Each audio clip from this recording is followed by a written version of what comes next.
Hey everyone, welcome to iOS Hacker.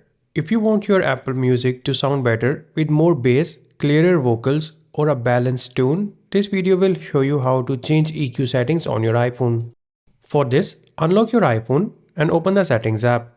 Here, scroll down and tap on the Apps option.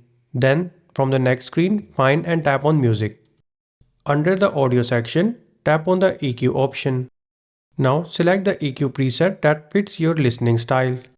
You can choose between options like increase bass that offers strong low-end sounds, hip hop that brings punchy bass and vocals, pop that offers balanced and clearer music, rock that gives you enhanced mids and highs, or choose from deep, electronic, flat, jazz, Latin and more.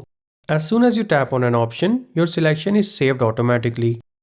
EQ settings apply mainly to Apple Music playback and may not affect other music apps like Spotify. In order to change EQ settings for those apps, you will have to find and change these settings from within those apps.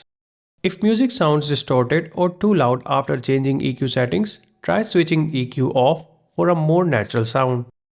And that's how you change the EQ settings on an iPhone 17 or iPhone 17 Pro. If you like this video, then don't forget to hit the like button and subscribe to our channel for more iPhone tips and tutorials. Thanks for watching.